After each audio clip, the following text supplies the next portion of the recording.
Ne dit-on pas que la cuisine africaine est un voyage vers le bonheur ?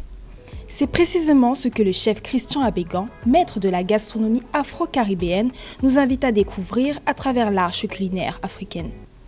Ce concept innovant, composé de 6 escales gastronomiques mêlant conversation culinaire et anthropologie, a pour objectif de valoriser le riche patrimoine culinaire de l'Afrique. Les techniciens culinaires africains ne sont souvent pas mis en avant.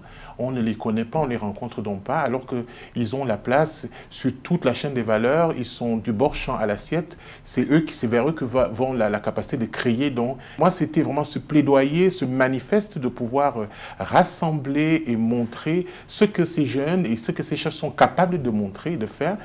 Entre forums, masterclass, dégustations et dîners, cette initiative offre aux passionnés de cuisine et aux professionnels du secteur l'opportunité d'aborder des thématiques essentielles telles que l'innovation culinaire, l'agriculture durable, la fusion gastronomique intercontinentale et surtout la transmission aux jeunes générations.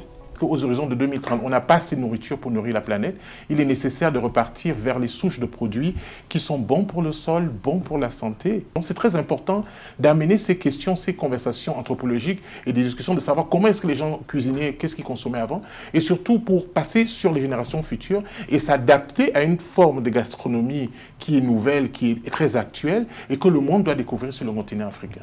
Originaire du Cameroun, le chef Abégan défend avec ferveur une alimentation équilibrée et durable, tout en déconstruisant les stéréotypes associés à une cuisine afro, perçue comme lourde et peu saine.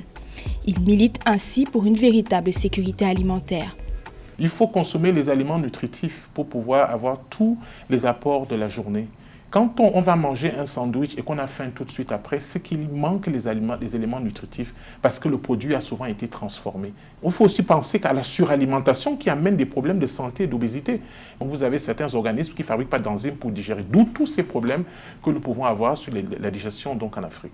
Soutenue par l'Afreximbank, l'Arche culinaire africaine se poursuit jusqu'au 22 août au Centre des cultures africaines, offrant une immersion unique dans les trésors de la cuisine africaine.